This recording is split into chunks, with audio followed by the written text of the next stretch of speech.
Voor iedereen die achter in de zaal zit, hiervoor zijn nog een paar plekjes. Het is leuk voor Nina als het hiervoor mooi gevuld is. En het ziet er ook beter uit op camera natuurlijk. Dus ik wil jullie allemaal van harte uitnodigen om zoveel mogelijk naar voren te komen. En dan beginnen we over ongeveer 2 minuten met de voorstelling en de uitzending.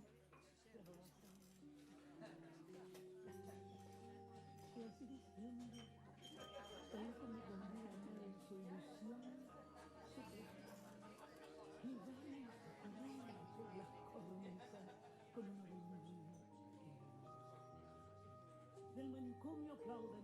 Viva, viva los locos que inventaron el amor. Y el hombre en su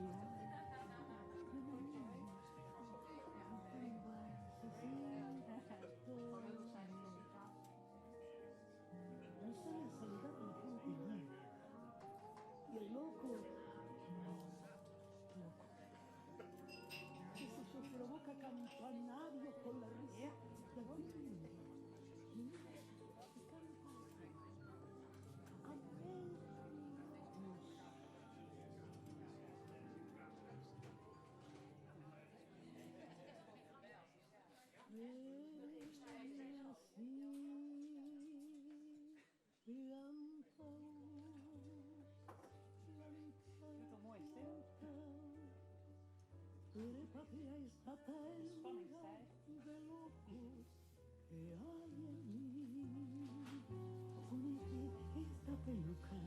De alondras y vola conmigo,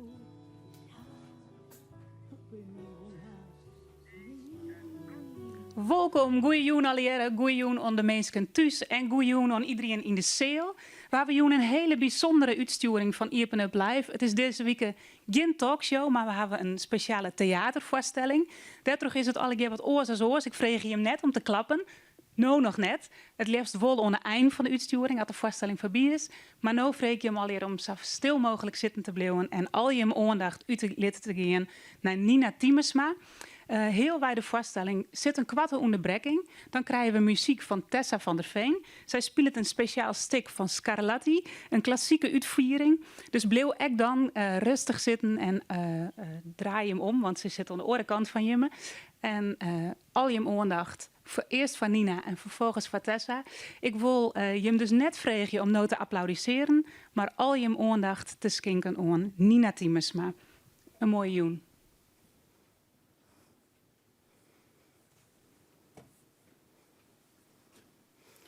Ik weet nog goed hoe ik op warme zomerdagen in mijn bikini over de camping rende. Hoe ik over het speelterrein door de draaideur van het zwembad stoof en met mijn hoofd naar onder in het water dook. Hoe ik veel te snel over de veel te gladde zwembadvloeren gleed. En de trap met 2 treden tegelijk en met natte voeten beklom. Ik zie nog voor me hoe ik door de glijbaan raasde. Grote glimlach en niet kunnen wachten om naar buiten te rennen en mee te doen met wat daar ook maar te doen was. Hoe ik kinderen bekogelde met waterballonnen en snel wegliep om zonder na te denken kleren aan te trekken, mijn skilers onder te binden en hoge heuvels te bestijgen. Kilometers per uur die me niks uitmaakten, want hoe harder ik ging, hoe beter ik me voelde. Ik klom in dingen die daar niet voor bedoeld waren.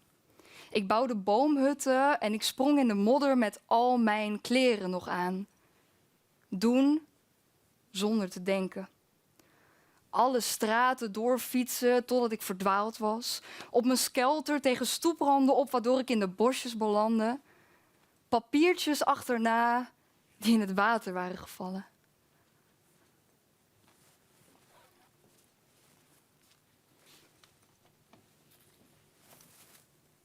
Ik weet nog goed hoe ik op een dag in een kantoortje zat.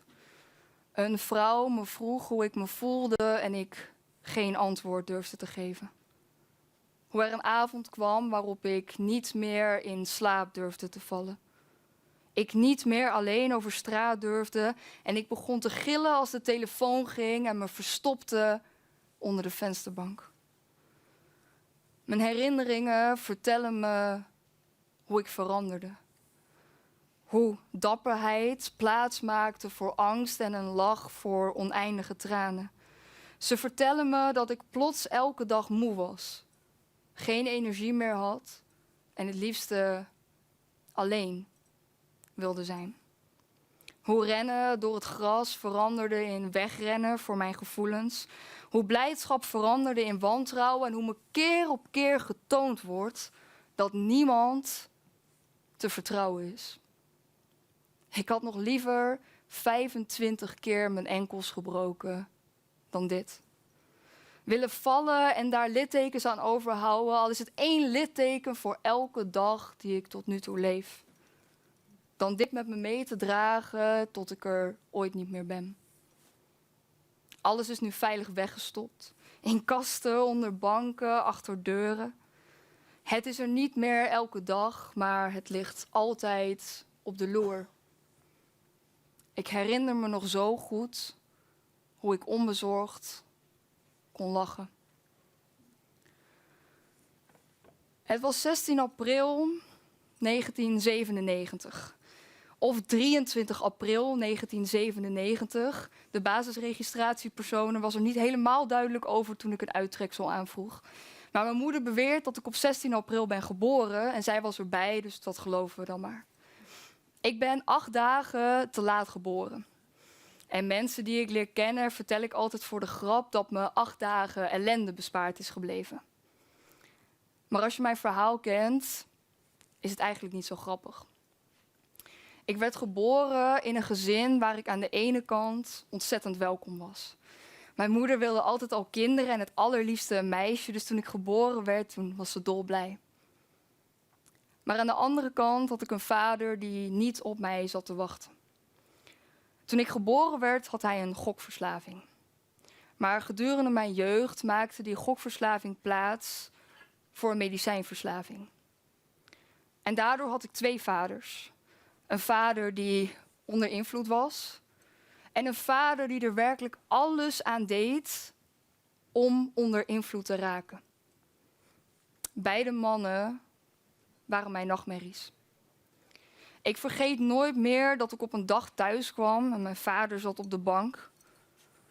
Hij was volledig onder invloed. Ik herkende hem niet. Hij had een lege blik in zijn ogen. En hij probeerde een spuit in zijn been te krijgen. Hij was verslaafd aan petidine. Dat is het zusje van morfine en wordt tegenwoordig eigenlijk alleen nog maar aan vrouwen gegeven tijdens een bevalling, omdat het zo ontzettend verslavend is.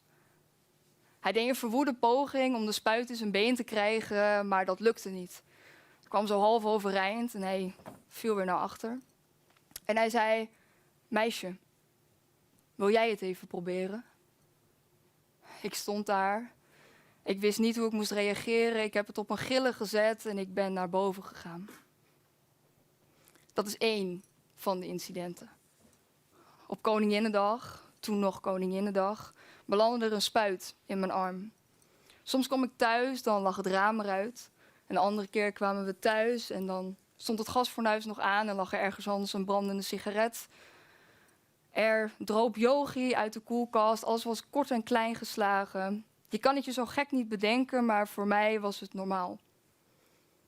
En ondanks dat deze vader, die vader die onder invloed was, de onherkenbare man voor mij een nachtmerrie was, was de man die onder invloed probeerde te raken misschien nog wel veel enger.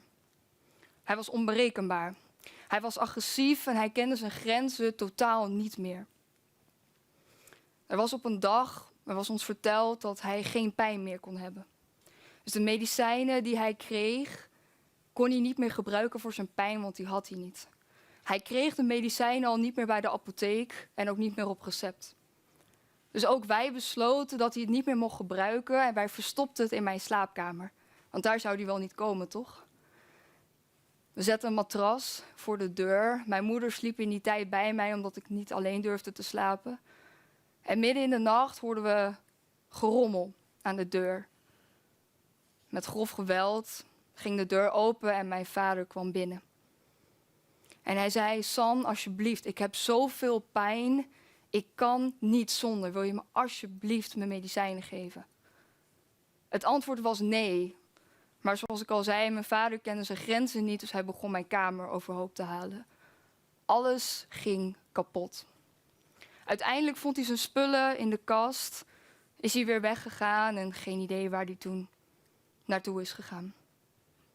Ik heb elke apotheek in Friesland en omstreken wel gezien, want hij kwam vaak met de smoesjes: Lieverd, we gaan even naar vrienden van papa vanmiddag. Dus ik was blij, leuk, ging met mijn vader op pad.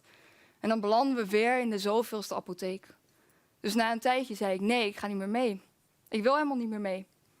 En dan werd ik gedwongen en gewoon in de auto geduwd. Op een gegeven moment hielden we dit niet meer vol. En in 2005 zijn mijn ouders uiteindelijk gescheiden. Dat kwam door een incident waarbij alles ontzettend uit de hand is gelopen. Ik was alleen thuis met mijn vader, zoals wel vaker, want mijn moeder werkte gewoon.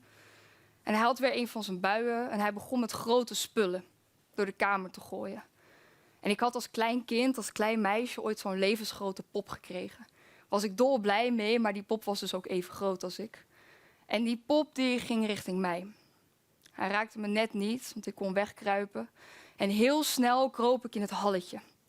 En aan de andere kant van het halletje hield ik de deurkruk naar beneden.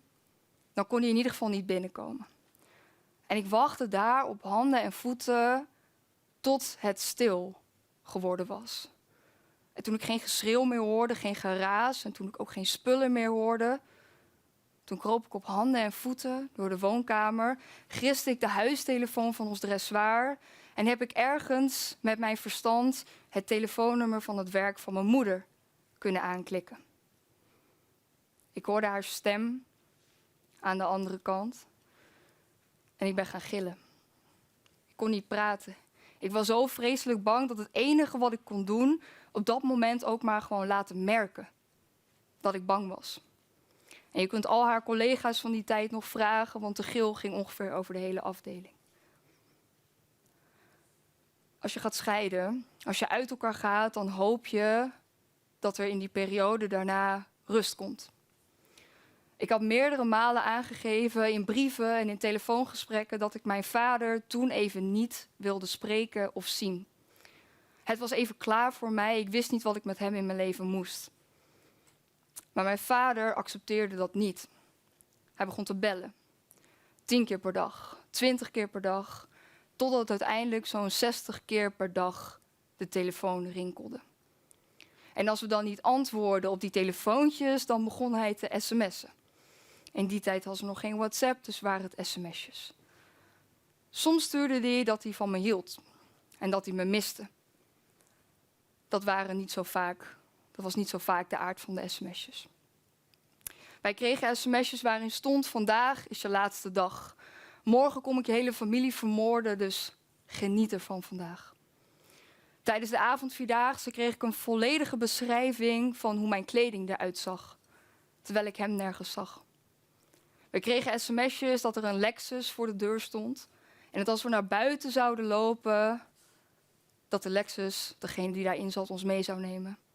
En als we dan inderdaad uit het raam keken, stond daar een Lexus met draaiende motoren. Er zijn sms'jes waarin stond dat hij veel liever mijn beste vriendinnetje als dochter had gehad. Want zij was tenminste niet zo dik, niet zo lelijk, maar in ieder geval niet zo vreselijk dom als ik was. En die domheid had ik natuurlijk van mijn familie, want zij konden ook niks goed doen. Met nieuwjaar kregen we gelukkig nieuwjaar voor alle teringhoeren.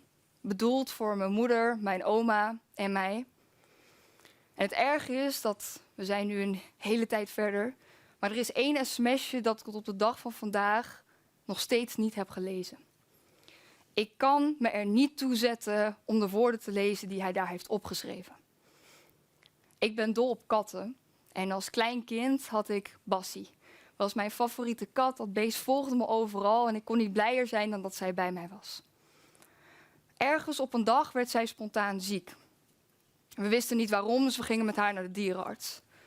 En ik bleef met mijn moeder buiten zitten, dus tegenover de Blauwe Golf. En ik bleef maar huilen, want ik wist niet of Bassie nog terug zou komen. Mijn vader ging mee naar binnen. En uiteindelijk kwam hij terug naar buiten en inderdaad, Bassie had het niet gehaald. Ik was ontroostbaar. Ik heb denk ik de hele Blauwe Golf bij elkaar gehuild. Of althans, zo voelde het toen voor mij. We gingen terug in de auto en mijn vader begon te zingen. Het liedje van Ben Kramer, maar dan met de tekst: zij was maar een kat en nu is ze dood. En tot op de dag van vandaag kan ik dat liedje nog steeds niet aanhoren. Het sms'je waar ik het over heb, is de beschrijving van hoe mijn vader mijn kat heeft omgelegd. En hoe het beestje lag te creperen. Dat is wat ik ongeveer weet, maar de exacte strekking weet ik niet. En ik weet niet of ik ooit zin ga hebben om dat te lezen en of het me gaat helpen of niet. De sms'jes bleven maar doorgaan, de bedreigingen bleven maar doorgaan. En uiteindelijk hebben we aangifte moeten doen. Ik zat daar in zo'n klein kantoortje en alle sms'jes hadden wij toen nog op de computer getypt. En toen stond alles zwart op wit. Toen was er geen weg meer terug. Ons verhaal werd vastgelegd. Alle nare gebeurtenissen stonden zwart op wit en er was geen weg meer terug. Dit was het. Maar ja, met mij ging het ondertussen steeds slechter. Ik kon niet functioneren als normaal kind. Ik had geen zin meer om naar buiten te gaan. Ik durfde niet alleen naar buiten. Ik was continu verdrietig. Ik was boos. Ik had een hekel aan mezelf. Als ik 3 uur sliep, dan mocht ik heel gelukkig zijn. Want meestal werd ik wakker gemaakt door tientallen nachtmerries. Overdag had ik flashbacks en wist ik niet meer waar ik was. Ik had hyperventilatie. Ik begon zomaar om me heen te slaan en te schreeuwen. En het was wel duidelijk dat het niet zo door kon gaan. Tijdens dat hele proces van de aangifte werd ons aangeraden dat ik naar de kinderpsycholoog moest. In eerste instantie was ik daar niet zo happig op, want ja, ik was een klein kind en ik wilde niet gezien worden als anders op de basisschool of als gek. Stel je voor, dat willen we niet hebben. Maar uiteindelijk ben ik wel naar de psycholoog gegaan. En eigenlijk was vrij snel duidelijk wat de diagnose was. En die diagnose luidde PTSS. Als kind had ik geen idee. Het kon van alles zijn voor mij en ik heb me daar eigenlijk nooit heel erg mee bezig gehouden. Zij vertelde mij dat ik het schoolvoorbeeld was van iemand met PTSS. Ik had niet een paar symptomen, ik had alle symptomen van het lijstje. Dus ik kon alles afvinken. Toen realiseerde ik me dat het zo niet langer kon. Ik ben 4 jaar in therapie geweest en de symptomen werden wel steeds minder. Of althans, ze werden leefbaar. Er is 1 ding, of eigenlijk 2 dingen, die nooit zijn verdwenen. Pas vorig jaar had ik voor het eerst het gevoel dat ik het waard was om hier te zijn op aarde. Ik ben heel lang, de eerste 21 jaar van mijn leven, ben ik wakker geworden met het idee: shit, ik ben weer wakker geworden. Ik wil helemaal niet een nieuwe dag, want wat moet ik hier? Niemand zit op mij te wachten, ik kan maar beter gewoon weggaan. Dus ik sloot ook iedereen buiten, want ik dacht, als ik zo min mogelijk mensen in mijn leven heb, kunnen ook zo min mogelijk mensen me missen. Als ik straks toch een keer besluit om er een einde aan te maken. En het andere gedeelte is dat ik nog steeds bang ben als de deurbel gaat.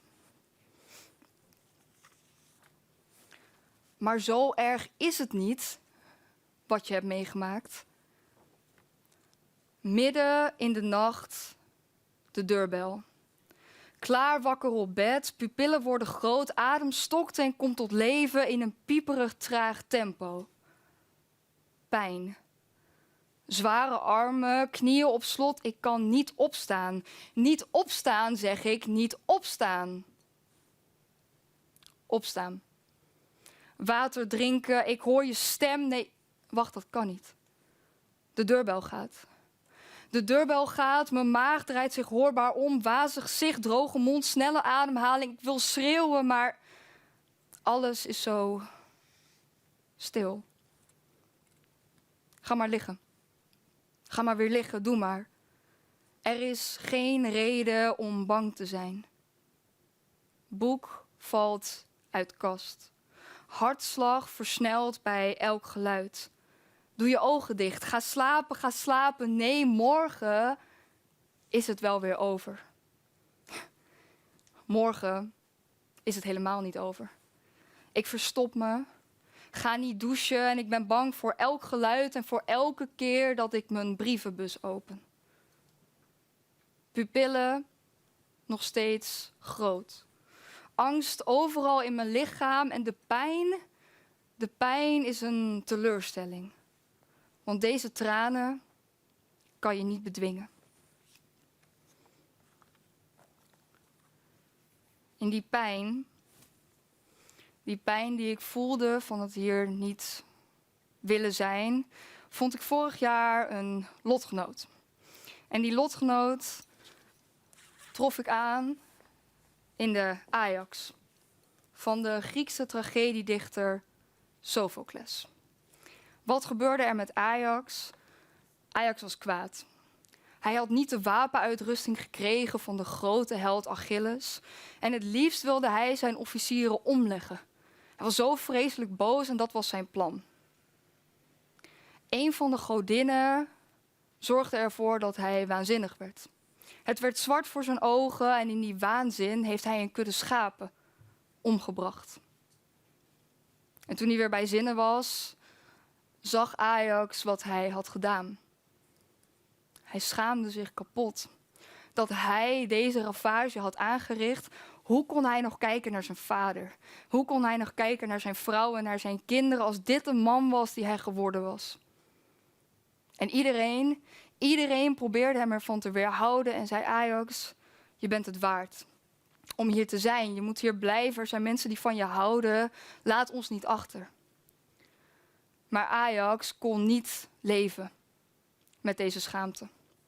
Hij kon het niet zien en uiteindelijk heeft hij zich op het zwaard geworpen en op deze manier zichzelf van het leven beroofd.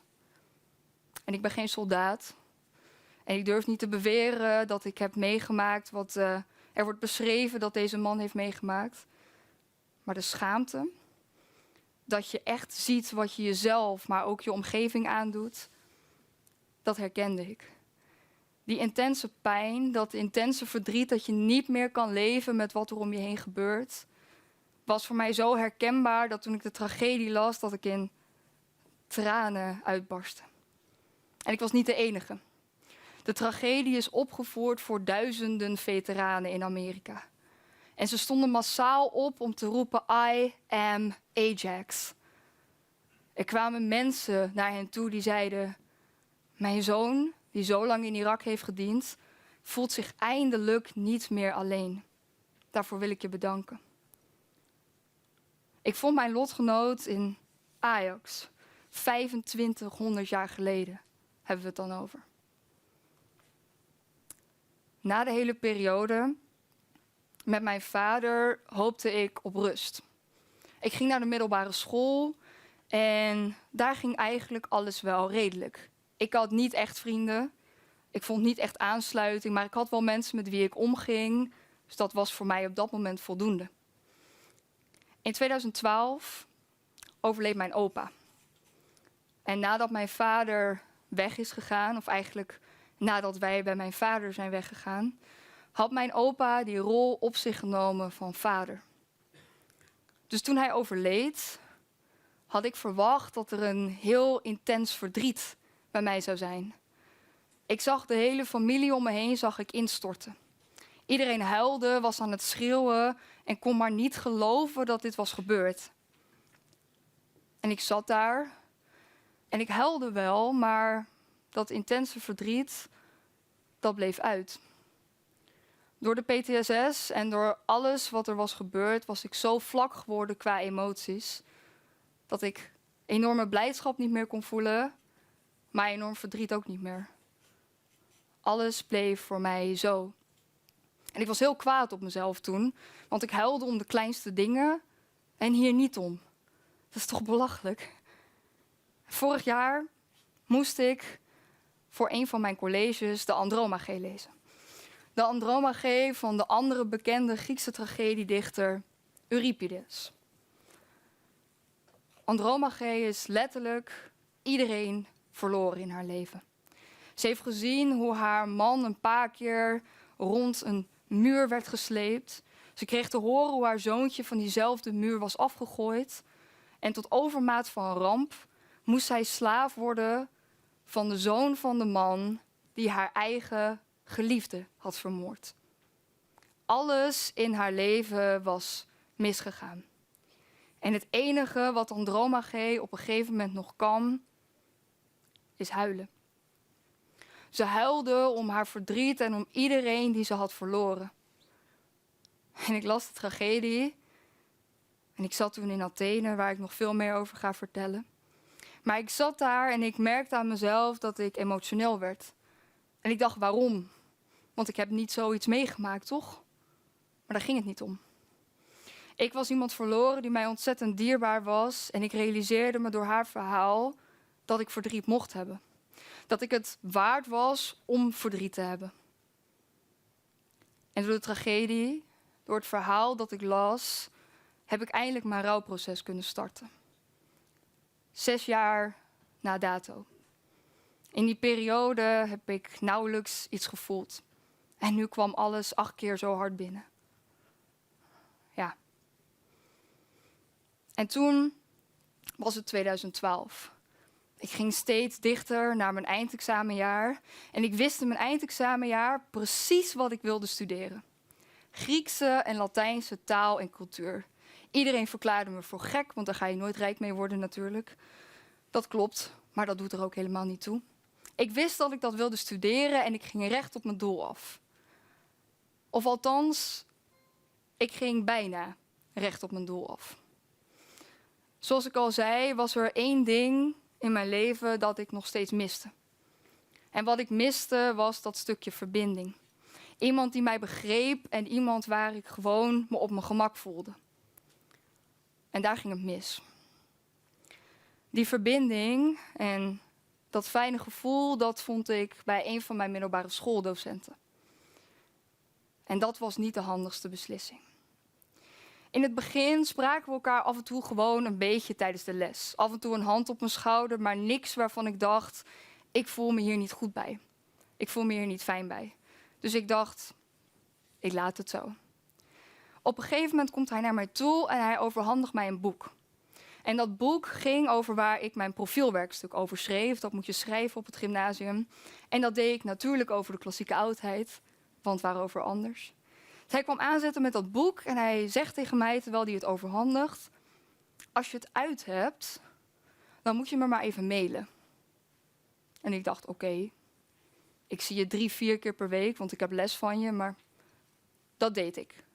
Ik was een hele brave leerling. Ik was ontzettend erg gericht op mijn cijfers. Mijn vader had me goed duidelijk gemaakt dat ik erg dom was. Dus ik wilde graag aan iedereen laten zien dat ik dat niet was. Dus elk cijfer onder de 9, dan was het voor mij ook klaar. Daar kon ik al om huilen, daar was ik echt niet tevreden mee. Ik mailde hem. Ik mailde hem met het bericht dat ik het boek uit had en of ik het die maandag tijdens de les even terug kon geven. En dan verwacht je dat je het mailtje terugkrijgt. Ja hoor, dat is prima tot maandag. Maar dat kwam niet. Ik kreeg een mailtje terug waarin stond: nou, misschien kan je op maandagmiddag wel even bij mij thuis langsbrengen. En lieve iedereen die hier nu zit, ik heb mezelf de afgelopen paar jaar zo vaak voor mijn kop geslagen dat ik heb geantwoord op dat mailtje: ja, is prima. Dat had ik nooit moeten doen. Die maandagmiddag, zat ik op de fiets. Mijn handen waren aan het trillen en ik was ontzettend nerveus, want ik wist niet wat ik moest verwachten. En ik kwam daar aan. Ik stapte daar binnen en we hadden een gesprek. Niks raars, ik gaf het boek terug. En toen vroeg hij aan me: je bent vast wel benieuwd naar de echte reden dat ik je heb uitgenodigd. En toen dacht ik nee, want ik dacht dat dit de reden was, maar oké. De echte reden was dat hij geïntrigeerd was door mij. Ik zag er leuk uit, maar ik was ook een studiebol. En hij snapte eigenlijk niet hoe hij dat met elkaar kon laten rijmen. Het bleef niet bij dat ene bezoekje. We zagen elkaar 1 keer per maand. Soms wel 1 keer in de week. En soms ook wel 2 keer per week. Ik wist niet meer zo goed hoe ik me op school moest gedragen. Ik zei, als ik bij hem thuis was, jij, en ik noemde hem bij zijn voornaam. Maar op school moest ik u zeggen en meneer. En soms zei ik per ongeluk zijn voornaam en zag ik mijn vriendinnen raar kijken. En dan moest ik daar weer een of ander smoesje of grapje over verzinnen. En het contact werd ook steeds minder leuk. Of althans, ik begon me steeds minder prettig bij het contact te voelen. Die hand op mijn schouder, dat werd een hand op mijn onderrug of op mijn kont. Een kus op mijn wang veranderde in een kus op mijn mond. Een kus op mijn buik, een kus op mijn bovenbenen. Een zoen in mijn nek of een lik aan mijn oor. Hij beledigde me. Hij vertelde dat de meisjes uit mijn klas veel knapper waren en veel slimmer dan ik. Hij gaf me alcohol terwijl ik 17 was. En hij zei voor de grap dat hij me het liefst mee naar boven naar zijn slaapkamer zou sleuren om alles met me te doen wat hij maar wilde. En ik wilde dat niet. En ik wilde het liefst helemaal nooit meer komen. Alleen ik durfde niet. Ik durfde niet nee te zeggen, dus ik ben altijd aardig gebleven. Ik heb altijd lief en braaf mailtjes en appjes teruggestuurd. En natuurlijk wilde ik het liefst schreeuwen: ga weg. Laat me met rust alsjeblieft, ik geef je aan en dan is het klaar. Maar dat durfde ik niet, want ik zat in mijn eindexamenjaar. En wat nou als ik hierdoor, als ik nu nee zei, mijn eindexamens niet zou halen? Dat gevoel dat mijn vader mij had gegeven, dat ik waardeloos was en dat ik mensen hun liefde niet waard was, dat zorgde ervoor dat dat ook is gebeurd. In november van 2014 werd ik ziek. Ik begon 's ochtends over te geven, maar ook 's avonds en ik kon eigenlijk heel weinig meer eten. En ik was een week niet op school en toen kreeg ik een mailtje of ik ook naar het kerstgala zou komen. Hij kwam eigenlijk nooit, maar speciaal voor mij zou hij dan wel even langskomen. En het bijzondere was, in 2015, in 2016, in 2017 en in 2018 werd ik in diezelfde periode op precies dezelfde manier ziek. Ik begon over te geven en ik kon niet eten. En ik snapte eigenlijk nooit hoe dat kwam. Ik begreep dat niet. Ik dacht, hoezo kan ik niet eten? Totdat ik vorig jaar in therapie ging en mij inderdaad werd verteld, ik at daar best wel vaak. En omdat ik zo gestrest was, elke keer als ik daarheen ging, kreeg ik geen hap door mijn keel. Maar ik moest wel dooreten, want anders vond ik het ook onbeschoft. Het was tenslotte wel mijn docent. Dus ik bleef maar dooreten en dan gaf ik dus 's avonds over, omdat ik er niet tegen kon. En elk jaar weer, in diezelfde periode, kwam dezelfde stress op. En werd ik ziek. Ik ben hier nooit eerlijk over geweest. Ik heb dit nooit iemand verteld, tot deze voorstelling. En dat is niet omdat ik nou zo nodig mijn verhaal wil delen. Dat is niet omdat ik nou zo nodig zielig gevonden wil worden. Maar het wordt tijd om over dit soort dingen eerlijk te zijn. En ik moest vorig jaar de Ion lezen. De Ion van Euripides met als hoofdpersonage Creusa. Creusa, de vrouw die door Apollo was verkracht. En ook een kind had gebaard daardoor. En als zij voor de eerste keer haar verhaal vertelt, zegt zij, ja, weet je, een vriendin van mij is verkracht door Apollo en ik kom even kijken hoe dat ook alweer zat. Een vriendin. Ze durfde niet te zeggen dat het haar was overkomen. En dat herkende ik, want vaak zaten we tijdens de les grapjes te maken over dat de docent wel heel vaak naar mij keek. En dan ging ik voor de grap maar meelachen, want ik dacht, ja, inderdaad. Ik kon natuurlijk niks zeggen op dat moment. Ik herkende het dat zij niet durfde te vertellen dat het haar was overkomen. En gedurende de tragedie begint ze steeds meer haar verhaal te vertellen. En op een gegeven moment zegt zij de woorden: hoe kan mijn hart nu nog langer zwijgen? En het antwoord was niet. Haar hart kon niet langer zwijgen. Dit was wat zij moest openbaren.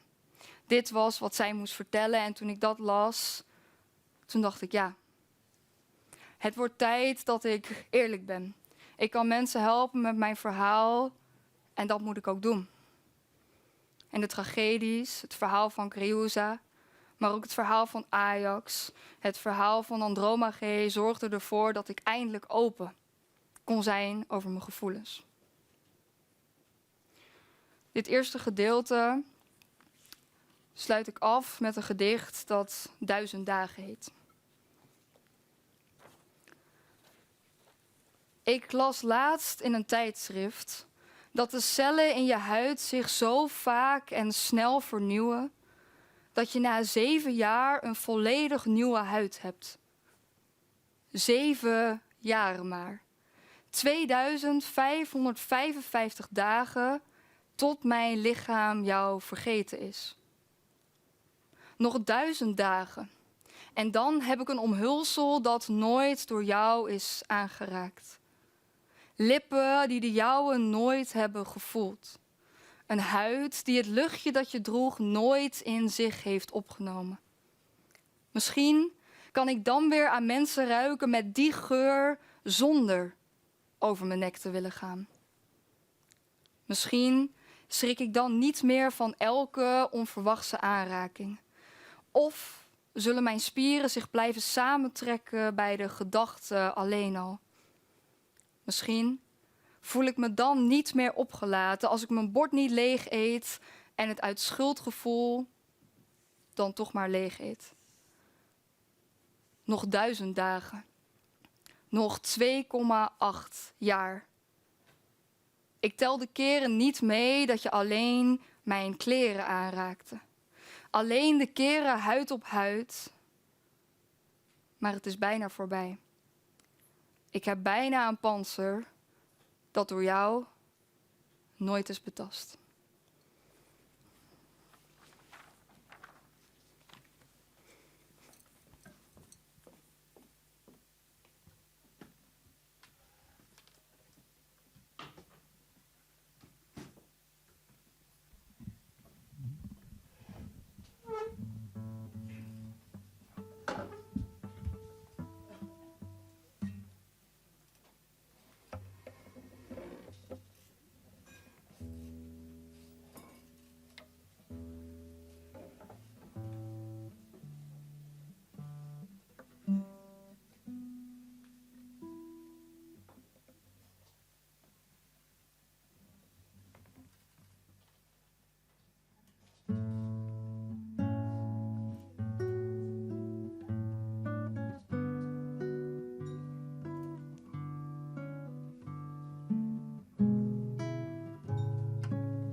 ode aan de stenen van de onbekende stad.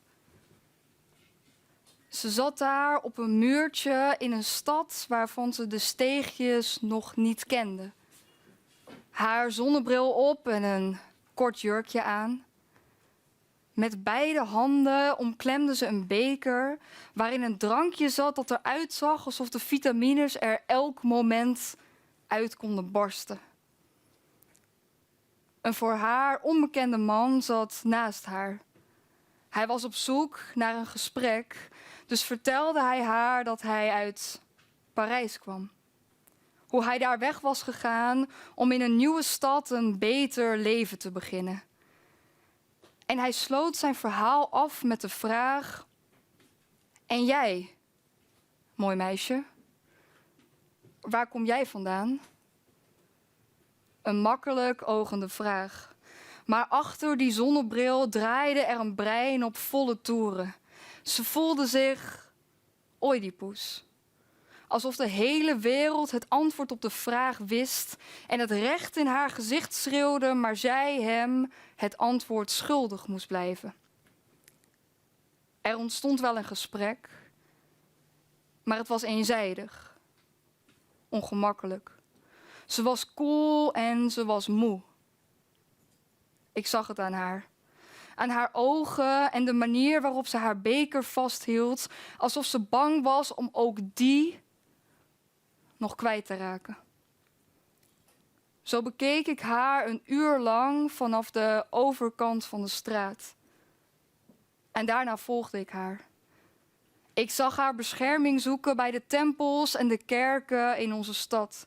Ik zag haar kwaad haar nog halfvolle beker weggooien. En ik zag haar uiteindelijk de hele avond en nacht huilen op haar hotelkamer. Mooie benen zijn geen mooie benen wanneer je weet dat er al jaren betonblokken aan hangen. Een slank figuur niet de bedoeling als je weet dat het onbedoeld is.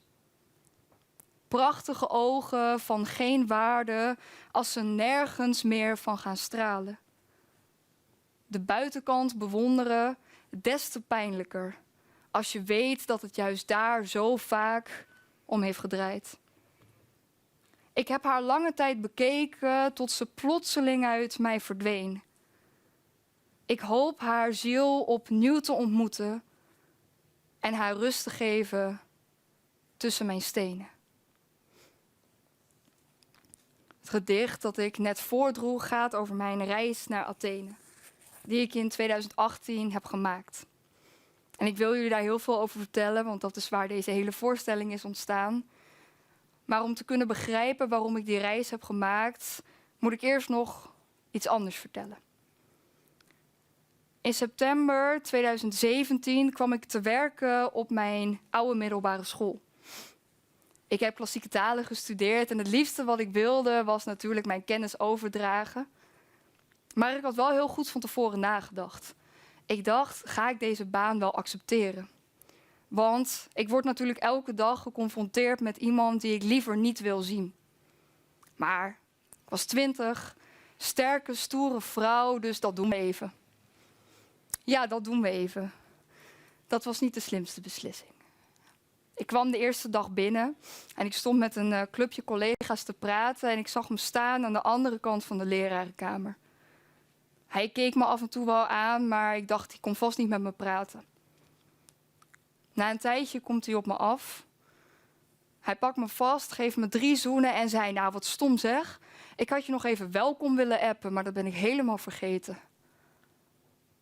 En ik realiseerde me dat hij geen idee had wat hij had gedaan. En ik stond daar en ik voelde me 17. Ik voelde me klein en ik had echt het idee alsof er iemand met een cementmolen cement in mijn maag aan het gieten was. En ik kon geen kant op. We gaan naar de kantine met alle andere docenten. We moeten ons even voorstellen. Iedereen kende mij natuurlijk nog wel. En opeens roept er een andere collega voor de grap door de zaal. Hé, Nina, jij snapt natuurlijk wel dat jij de lul bent dit jaar, hè? Ja, dat was een grapje. Maar uiteindelijk is het wel waarheid geworden. Ik ging naar huis en ik twijfelde of ik de juiste beslissing had gemaakt door hier te gaan werken. En na 3 jaar schreef ik weer in mijn dagboek, wat ik heel lang niet had gedaan. Op 14 januari 2015 schreef ik op: ik wacht op de dag dat ik kan opschrijven dat alles goed gaat. Ik heb toetsweek en tot nu toe gaat het niet echt goed. Ik ben ziek. Ik heb geen idee wat ik heb, maar ik kan mijn eten gewoon niet meer binnenhouden. Ik ben toe aan iets leuks. Alsjeblieft. 3 jaar later schreef ik op: ik meld me maar weer eens, na 3 jaar. Ze zeggen wel, the times they are a-changing.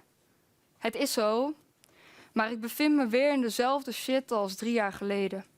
En misschien zit ik deze keer nog wel dieper in de shit dan toen. In principe negeerden wij elkaar in het begin. We zagen elkaar af en toe wel in de lerarenkamer, maar echt contact was er niet. Waar ik heel blij mee was, want dan kon ik gewoon rustig mijn werk doen. In oktober nam mijn vader contact met mij op. Na heel lang en ik schrok daar ontzettend van. Ik had een eigen Facebookpagina gemaakt waar ik mijn gedichten deelde. Dat heette Dichtend en ik was ontzettend trots, want ik durfde eindelijk... Ik schreef al sinds mijn 12e gedicht en ik durfde dat eindelijk te delen. En nou heb ik klassieke talen gestudeerd, dus ik ben een beetje een digibeet. Dus wat gebeurde er? Ik had mijn vader wel geblokkeerd met mijn gewone profiel, maar niet met die pagina. En blijkbaar kan je dan alsnog contact met iemand opnemen. Ik kreeg een heel lang bericht waarin stond hoe zwaar alles wel niet voor hem was geweest. En dat ik toch wel moest begrijpen wat ik hem allemaal wel niet had aangedaan. Ik las dat berichtje en het eindigde met de opmerking dat hij wist waar ik werkte. Dat hij wist wie mijn vrienden waren, dat hij wist met wie ik omging. Hij wist alles. En ik had geen idee hoe hij dat wist. Ik besloot helemaal te stoppen met schrijven. Ik verwijderde mijn dichtpagina. Iedereen die ik nog nooit persoonlijk had gezien, gooide ik van Facebook. Want ik dacht, ik vertrouw niemand meer. Ik stopte met schrijven omdat ik niet wilde dat er een manier was waarop hij kon zien hoe het met mij ging. En in november, zoals elk jaar, werd ik weer ziek. 's Ochtends, voordat ik naar school ging, moest ik overgeven. Overdag kon ik eigenlijk nauwelijks eten en 's avonds gaf ik dan nog een keer over en soms ook 's nachts. En ik wist nog steeds niet waar het door kwam. Ik dacht, ik ga dood. Ik ben hartstikke ziek. Het gaat niet meer goed komen met mij. Ik weet het niet meer. Ik weet niet meer wat ik moet doen. Zo ging het eigenlijk een hele tijd door. En in januari begon mijn middelbare schooldocent ineens weer contact met me te zoeken. Hij kwam naast me zitten in de lerarenkamer en hij raakte me aan en ik kwam hem ineens toevallig tegen bij de jassen. En mijn moeder zei toen, ik zei nog van, nou, weet je, het maakt ook allemaal niet zoveel uit, en laat maar, hij gaat toch geen contact met me zoeken. En in februari kreeg ik een appje. Hey, misschien een beetje onverwacht, maar heb je zin om morgenavond met mij naar de Harmonie te gaan? En ik zat toen in de trein en dat was voor mij het breekpunt. Ik heb het op een huilen gezet in de trein en het interesseerde me ook niet meer wie het zag of wie hem vond dat ik me aanstelde of niet. Ik kon dit niet nog een keer doorgaan. Dit had me al een heel jaar geteisterd en ik kon niet nu nog een keer in dezelfde situatie terechtkomen. Ik bedankte heel vriendelijk. Ik werd niet kwaad, want dat durfde ik ook gewoon niet. Maar ja, het was wel weer gebeurd. En ik voelde me klein en daarna ging ik eigenlijk elke ochtend huilend naar school.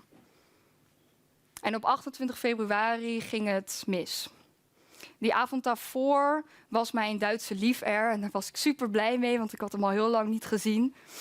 En we zaten 's avonds te eten en ergens halverwege onze date ben ik naar de wc gerend omdat ik over moest geven. Al niet de leukste date zoals je kunt voorstellen, maar helemaal op dat moment wist ik niet wat ik moest doen. Ik ben naar huis gegaan en die hele nacht heb ik wakker gelegen. Ik had zo'n vreselijke pijn in mijn maag en ik was zo misselijk dat ik gewoon niks meer kon. Ik wist het niet meer. En die ochtend had mijn moeder een fotoshoot. En daarbij tolk ik altijd, want ik heb ook nog een beetje Duits gestudeerd. Dus daar had ik heel veel zin in. Ik had daar 2 uurtjes gestaan. Mijn spieren deden zeer. Ik had het koud. Ik kon niet eten, ik kon niet drinken. En toen gaf ik op. Voor het eerst in al die jaren gaf ik op. Ik ben achter gaan zitten bij mijn moeder op het werk. Ik heb mijn hoofd op mijn benen gelegd en ik ben gaan huilen. Ik kon niet meer vechten. Mijn Duitse lief kwam naar me toe, die nam me in mijn armen en we zagen aan elkaar dat dit niet goed was. De beste vriendin van mijn moeder kwam, die zag mij huilen en die ging naar mijn moeder toe en zei: ik heb Nina nog nooit zien huilen bij andere mensen. Dit is niet oké. Dit kan zo echt niet. Ik werd met spoed naar de dokter gebracht en daar kwam ik binnen. Hij kent mij best wel vaak. Ik ben elk jaar met die maagklachten daar gekomen, dus hij wist inmiddels wel wie ik was. En ik kwam daar en het eerste wat hij tegen mij zei was: ben je zo afgevallen? Dus ik zeg nou nee. Of althans, ik ben daar niet bewust mee bezig geweest. Dus hij zette hem op de weegschaal en hij pakte mijn dossier erbij van het jaar geleden. Een jaar daarvoor woog ik 62 kilo. Gezond gewicht. Toen ik op de weegschaal ging staan bij hem in februari, woog ik nog 49 kilo. Ik was, zonder dat ik er me bewust was en zonder dat ik daar maar ook op een of andere manier mee bezig was geweest, 13 kilo afgevallen. In minder dan een jaar tijd. Hij wist ook niet zo goed wat hij daarmee moest. Zij gaf me in eerste instantie gewoon pilletjes tegen de misselijkheid. Die slikte ik heel braaf, want ik dacht misschien wordt het dan spontaan weer beter. Maar ik had die pillen 5 dagen geslikt en ik voelde me nog niks beter. Ik gaf nog steeds over en ik was nog steeds misselijk. Ik ging naar het ziekenhuis. Ik kreeg echo's en scans, uitgebreide bloedonderzoeken en ik was het gezondste mens op aarde. Ik had ooit wel een kleine maagontsteking gehad, maar dat was al lang weer weg. En de klachten die ik had, die konden daar in ieder geval niet vandaan komen. Ja, als het dan niet fysiek is, dan moet het wel mentaal zijn. Dus met heel veel tegenzin werd ik naar een burn-out coach gestuurd. Dat ik dacht, wat doe ik hier? Ik zit hier helemaal niet op te wachten, al die goed bedoelde adviezen. Ik red mezelf al 21 jaar en dan kan ik dat nu ook wel. Ik kwam daar binnen en hij kent mij al heel lang, vanaf mijn 14e. En hij zei, nou, ga zitten. Dus ik zat daar, keek me een beetje geïrriteerd aan. Hij wist ook wel dat ik geen zin had in hem. En hij zegt tegen mij, stel je nou voor, morgen wordt je je droombaan aangeboden. Maar onder 1 voorwaarde. Je moet heel nauw samenwerken met je vader. Dus ik kijk hem aan en ik zeg, een stomme vraag. Dan zeg ik natuurlijk nee, dat ga ik niet doen. Hij begint me uit te lachen. Dat doet hij wel vaker. En waarom? Hij zegt, ja, maar wat heb je nu dan gedaan? Je hebt toch nu ook een baan aangenomen waarin je elke dag iemand tegenkomt die jou verdriet heeft gedaan? En ik keek hem aan en ik dacht, ja, daar zit je dan met je universitaire opleiding. Dat had ik zelf niet bedacht. Ik wist wel dat ik verdrietig naar school ging, maar ik kon me niet voorstellen dat het daarom ging, want zo erg was dat toch allemaal niet? Zo'n drama was dat toch niet? Maar dat was het wel. Hij stelde mij een ultimatum. En dat ultimatum was 1. Je stopt met werken, per direct. En dan is er nog wel een kans dat je weer opknapt. Optie 2. Je gaat stug door met werken. En dan geef ik je nog een maand. Want je organen gaan dit niet trekken. Ja, ik ben eigenwijs, dus ik heb 2 weken doorgewerkt. Ik heb 2 weken heel hard doorgewerkt totdat ik merkte dat ik eigenlijk 's ochtends... Ik moest zo'n 300 meter lopen, maar zelfs dat was me te veel. En toen heb ik mijn ontslag ingediend. En dat was eigenlijk mijn eer te na, maar mijn lichaam dwong me om te stoppen. En ik moest toen afscheid nemen van mijn leerlingen. En ik dacht, ik ga gewoon heel normaal vertellen, ik ben ziek en ik vind het heel vervelend dat ik weg moet, maar het is niet anders. Ik kwam in het klaslokaal binnen, ik zag een paar van mijn leerlingen zitten en ik had ze al wel verteld dat ik ziek was. Ik zie wat verdrietige gezichtjes. Ik had 2 zinnen gezegd en ik begon te huilen. Ik wilde die leerling helemaal niet achterlaten. Ze kwamen naar me toe, ze begonnen me te knuffelen. En het is een van de verschrikkelijkste dingen die ik tot op de dag van vandaag heb moeten doen. En de echte reden kon ik niet vertellen. En ik had spijt daarna. Ik denk, dan ben ik ook laf. Kom op zeg, blijf gewoon doorgaan met werken. Maar toen ik het lokaal uitstapte en mij verteld werd dat ik toch niet altijd overal zo'n drama van moest maken, was mij duidelijk dat ik de goede beslissing had genomen. Heel toevallig zat ik gisteren bij mijn therapeut. Ik had hem een jaar niet gezien, maar mijn vader nam vorige week ineens contact met mij op. En ik kreeg een berichtje waarin 3 dingen stonden. Hoe hij in Amerika 3 kinderen wel liefdevol had opgevoed. Wat overigens niet waar is, want hij is uit Amerika getrapt. 2, dat ik met dit alles wat ik hier aan het doen ben ontzettend op hem lijk. En dat als ik trots ben op wat ik nu sta te doen, dat alleen maar komt omdat ik zijn genen heb. En de laatste opmerking, je moet maar eens leren vergeven. Want er zijn kinderen op deze wereld die hebben 20 keer zoveel meegemaakt als jij. En die sluiten hun vader ook weer in hun armen. En ik wist niet wat ik daarmee moest. Ik was in paniek. Ik wist niet hoe ik me daarbij voelde. En gisteren kwam ik samen met mijn therapeut tot de uitspraak: pijn is onvermijdelijk, maar lijden, dat is een keus. En dat is zo. Ik had hem toegelaten. Ik had gereageerd op dat bericht. Ik had gezegd dat ik er klaar mee was. En daardoor had ik hem een opening gegeven. En mijn therapeut sloot gisteren af met de woorden: als een wolf op je afkomt, ga je die wolf niet aaien, maar schiet je die wolf neer. En dat is wat ik ook had moeten doen. In mijn burn-out periode dacht ik slim te zijn. Ik dacht, als ik mezelf dan niet gelukkig kan maken, dan stort ik me op de liefde. Dus ik zeg tegen mijn moeder, het was uit met mijn Duitse liefje, want hij had zelf ook een burn-out. En dat matchte niet zo lekker als je je beiden zo ongelukkig voelt. Dus ik zeg tegen mijn moeder, ik ga alleen nog maar mannen daten die langer zijn dan 2 meter, die krullen hebben en die blauwe ogen hebben. Anders doe ik het niet meer, dan hou ik ermee op. Dat was mijn ideaalbeeld. Het lot was mij niet gunstig gezind, want de dag daarna moest ik optreden. En daar kwam hij aanlopen. Mijn prins op het witte paard, mijn ridder. Ja, mijn prins op het witte paard bleek een relatie te hebben en samen te wonen. Dus dat sprookje was vrij snel voorbij. Uiteindelijk maakte hij het uit. Met zijn vriendin. Ik heb hem daarna nog 1 keer gezien. We hebben af en toe nog geappt. Toen verdween het contact en werd ik overal op geblokkeerd. En dat was voor mij de druppel. Ik dacht, nu heb ik het weer voor elkaar gekregen om iemand uit te zoeken die mij waardeloos laat voelen en dat wil ik niet meer. En ik kon even niet meer hier in Leeuwarden zijn. Ik kon even niemand meer zien, maakte me niet uit wie het was.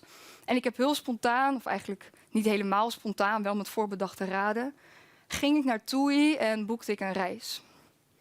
En die reis die moest onvermijdelijk naar Athene gaan. Ik heb klassieke talen gestudeerd, dus Griekenland en Italië zijn sowieso mijn favoriete landen. Maar in Athene vond ik rust. Daar had ik geen nachtmerries, geen flashbacks. Was ik niet bang, kon ik gewoon heel rustig over straat lopen, zonder dat ik bang was om iemand tegen te komen. Dus ik ging naar Athene. En daar was ik zo blij. En wat ik daar deed, het allereerste wat ik deed, is, ik had dit boekje bij me. En ik pakte 3 papiertjes. En op elk van die papiertjes schreef ik een naam. Het eerste papiertje was de naam van mijn vader. Het tweede papiertje was de naam van mijn oude middelbare schooldocent. En het laatste papiertje was voor mijn ware liefde. Ik schreef op de achterkant een boodschap. Iets kwaads of juist iets in de trant van: het is tijd om je te vergeven. Het is tijd om door te gaan met mijn leven, want als ik zo nog 10 jaar door moet, dat ga ik niet redden. En ik pakte die papiertjes. En eentje heb ik ergens gewoon op straat gegooid. Een ander in de prullenbak. En de andere scheurde ik in kleine stukjes. En die heb ik op de grond gegooid in Athene en ik ben doorgelopen. En hoe cliché en hoe stom dit misschien ook klinkt, dat was voor mij het moment waarop ik me bevrijd voelde. Ik had letterlijk afscheid genomen van de mensen die mij pijn hadden gedaan. Ik had ze pijn gedaan, maar dan op papier. Ik had als kind de nare gewoonte om een touwtje om mijn nek te binden en me ergens aan vast te maken in de hoop dat ik niet gevonden zou worden. En ik denk dat ik zo gedurende de afgelopen jaren dat touwtje om mijn nek heb gehouden en er heel veel mensen vrij strak aan heb laten trekken. En daar in Athene ging het touwtje af. Ik liet niet langer met me spelen, het was klaar. En ik zat daar op mijn dakterras en ik had heel toevallig, dit was wel toeval, in de Van der Velde had ik een paar weken daarvoor dit boek gekocht. En ik had het meteen in mijn koffer gestopt. Het was een Odyssee van Daniel Mendelssohn. Ik dacht, de titel was wel toepasselijk, ik ga ook op reis. Dus ik las zijn boek. En in zijn boek koppelt hij zijn eigen levensverhaal aan het verhaal van de Griekse held Odysseus. Odysseus, de grote held uit Griekenland. De man die, toen hij terug wilde naar zijn thuis was Ithaca, hij kwam monsters tegen. Hij kwam vrouwen tegen die hem probeerden te verleiden. Het is hem letterlijk onmogelijk gemaakt om thuis te komen. En over een vrij kleine afstand heeft hij uiteindelijk 10 jaar gedaan. Het verhaal werd gekoppeld, het levensverhaal van Daniel Mendelssohn, aan het verhaal van Odysseus. Voor Odysseus ging het om thuiskomen. Het ging om Ithaca. Dat was eigenlijk het allerbelangrijkste. En ik herinner me nog van de middelbare school dat ik ooit een gedicht had gelezen dat Ithaca heette. En dat was van de Griekse dichter Kavafis. Maar dit gedicht ging helemaal niet over thuiskomen, maar dit gedicht ging over het genieten van de reis. Het gaat niet om je doel, het gaat niet om je eindbestemming, het gaat om de reis die je maakt. En daar in Athene liet ik met henna heel groot Ithaca op mijn arm schrijven. Om me eraan te herinneren dat ik vanaf dat moment een doel had. Ik had een doel en vanaf dat moment moest het anders. En ik moest wel blijven genieten van de reis, maar ik moest ook mijn doel in de gaten houden. En ik las daar nog een keertje de Ilias en de Odyssee, die ik voor mijn opleiding al zo'n 20 keer had gelezen, maar ik keek er niet meer naar vanuit een literair perspectief. Ik keek er naar vanuit een menselijk perspectief. Het is heel mooi hoor, zo'n verhaal van thuiskomen. Maar het gaat er natuurlijk eigenlijk om hoe Odysseus zich voelde. En ik besloot daar boven op dat dakterras dat ik mijn verhaal ging koppelen aan het verhaal van Odysseus.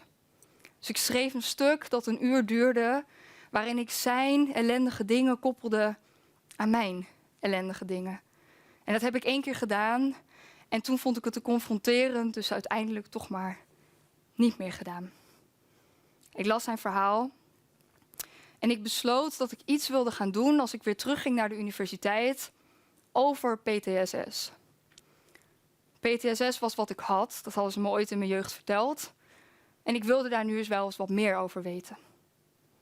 Ik ging een paper schrijven waarin ik ging onderzoeken of het zou kunnen dat Griekse helden, zoals Achilles en Odysseus, konden lijden aan symptomen die wij tegenwoordig onder PTSS scharen. Dus ik ging niet onderzoeken of iemand als Odysseus PTSS had, want die term bestaat pas vanaf de jaren 80, dus dat heeft niet zoveel nut. Maar hadden Odysseus en Achilles ook flashbacks? Hadden ze ook nachtmerries? Waren ze ook ineens negatief over zichzelf geworden of hadden ze woedeuitbarstingen? En het antwoord luidde ja. Het antwoord luidde ja en toen werd ik heel erg op weg geholpen door de boeken van Jonathan Shay. Zijn eerste boek, Odysseus in America, waarin het verhaal van Odysseus wordt vergeleken met de thuiskomstverhalen van Vietnam-veteranen. En het andere boek, Achilles in Vietnam, waarin het verhaal van Achilles, zijn woedeuitbarstingen, zijn verdriet, waarin die vergeleken worden met de verhalen van Vietnam-veteranen. En toen dacht ik, als die vergelijking gemaakt kan worden, die mensen hebben PTSS, dan kan ik het ook. En dat kon. En daarbij kreeg ik contact met Brian Duries, de man van de Theater of War. In Amerika heeft hij meerdere malen voorstellingen opgevoerd. Hij heeft de Ajax opgevoerd, maar ook de Andromache. Hij heeft dat aan verschillende publieken laten zien. En altijd kwamen er aan het einde van zijn voorstelling mensen naar hem toe die zeiden, dankjewel. Ik voel me eindelijk begrepen. Ik voel me niet meer alleen. Je hebt mijn leven gered. En vanaf dat moment was dat mijn Ithaca, mijn doel. Ik ging naar de universiteit en ik moest een scriptie schrijven voor mijn afstuderen. En ik dacht, ik ga dit niet laten varen, dus ik ging schrijven over PTSS, maar dan over vrouwen in de tragedies. Ik liet mensen met PTSS het verhaal van Andromache lezen. Ik liet mensen met PTSS het verhaal van Creusa lezen.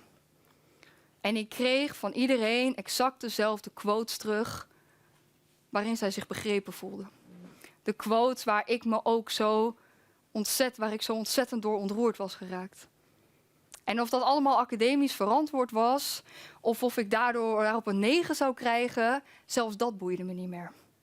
Ik had een doel gevonden, ik had een reden om hier te zijn en dat was voor mij om andere mensen te gaan helpen. En daar, in Athene, identificeerde ik me met Odysseus.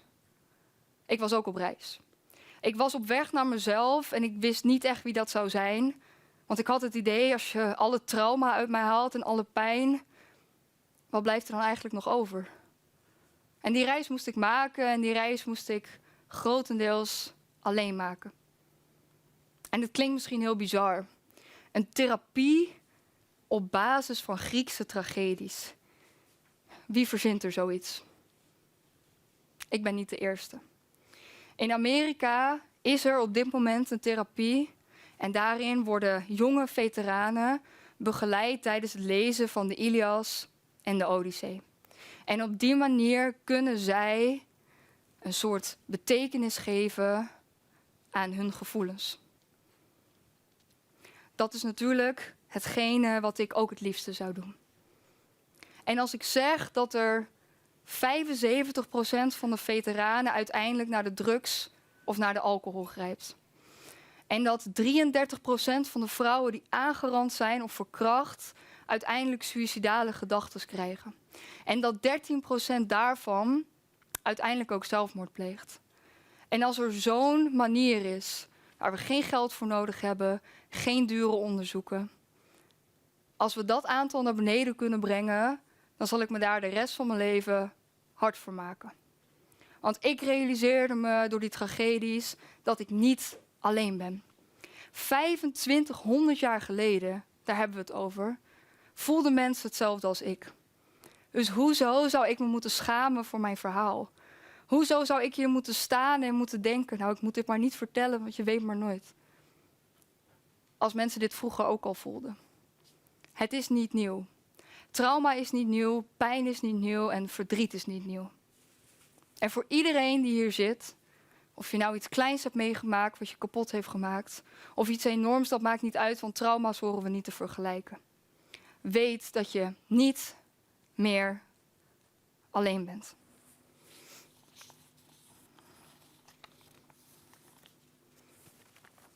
We zien elkaar wel weer.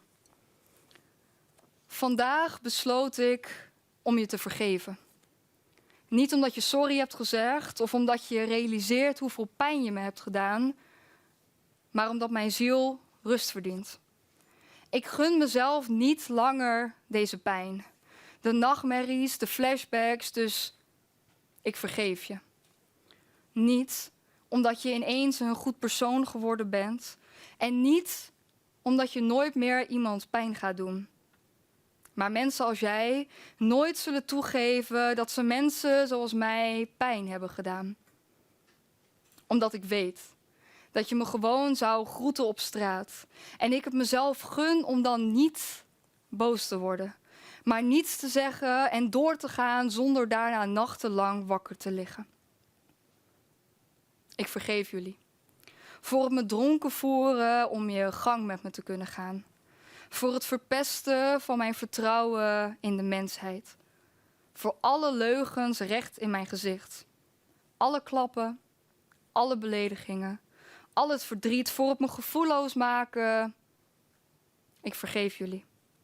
Omdat ik door moet met dit leven. Wat dankzij jullie veel minder leuk is dan ik het me als klein meisje had voorgesteld. Ik bedank jullie voor alles. Voor het ziek geworden zijn, de ongepaste aanrakingen, de vernederingen. Weet je wat? We zien elkaar wel weer. Ithaka. Dit is het einde. Laat het slotakkoord maar klinken, want hierna ben ik niet langer mijn trauma. Maar mag ik eindelijk mens zijn en genieten van het leven. Laat dit podium mijn Ithaka zijn en mijn verhaal mijn Odyssee. Ik wil varen op de zeeën van mijn woorden. Met mijn nieuwe kennis als het zeil mag het heus wel weer gaan stormen. Als de wind mijn kant niet opstaat, zal ik mijn koers wel aanpassen. Want deze boot laat zich niet langer sturen. De mensen die ik vertrouwd heb, bleken slangen te zijn. Die ik eigenhandig mijn tuin uit heb moeten gooien met blote handen. En oh, wat ben ik vaak gebeten. Ik kan je de littekens laten zien. Maar geloof me als ik zeg dat ze het stuk voor stuk waard zijn. Alle pijn en elke traan. Ik ben Odysseus, de held in elke storm. Ik ben Creusa, die het weigert om nog langer te zwijgen. Ik ben Andromache, die het durft om elke traan te tonen. Ik ben Ajax. Ik ben Ajax. Maar ik herschrijf de tragedie. Want vandaag is geen einde. Vandaag is alles anders. Voordat ik afsluit, zijn er 2 dingen die ik nog graag tegen jullie wil zeggen.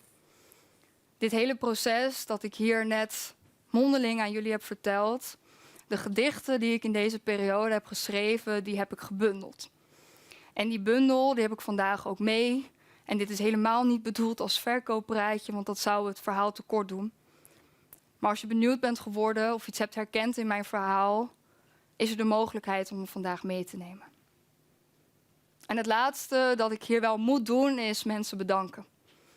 Want er zijn een hoop mensen die ik echt nodig heb gehad, anders had ik hier niet gestaan. Allereerst moet ik natuurlijk voor vandaag de Neushoorn en Iepen Up Live bedanken dat ik deze kans heb gekregen en een beetje extra aan extra Bastiaan van der Wal, omdat hij mijn voorstelling had gezien en mij dat vroeg. Iemand anders die ik moet bedanken is mijn therapeut, Aad van der Wind, omdat ik een heel jaar lang 1 keer in de week een ontzettende trap onder mijn reet heb gekregen.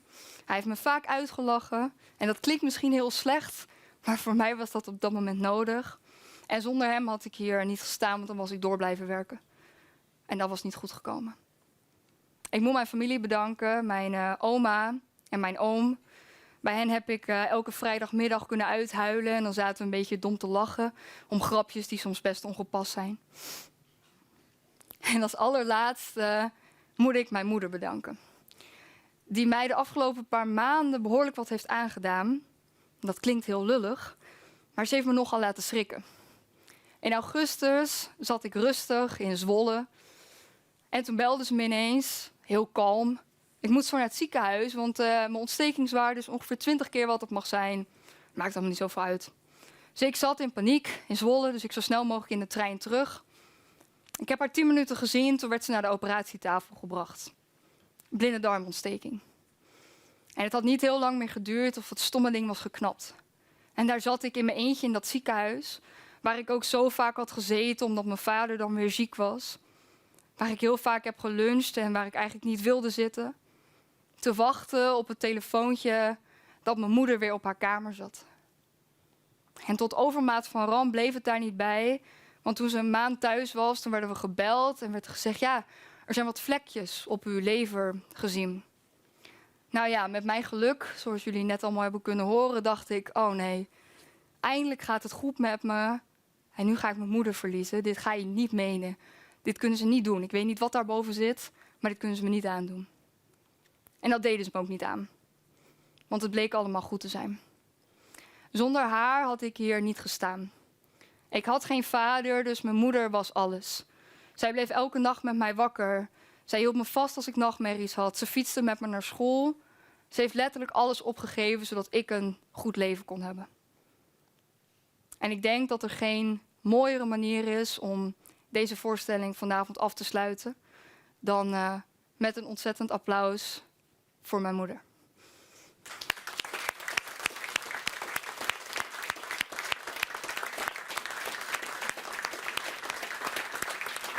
En nou een heel groot applaus voor Nina Tiemersma.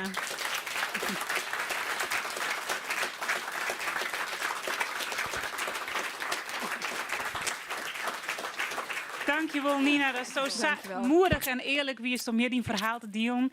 Heel wichtig en ik hoop je dat we een soort mensen hier thuis, maar ook hier in de zeel, maar ook thuis hier naar jongen hebben en het haar inspireert of in ieder geval dat mensen het herkennen en er ook volgen hebben.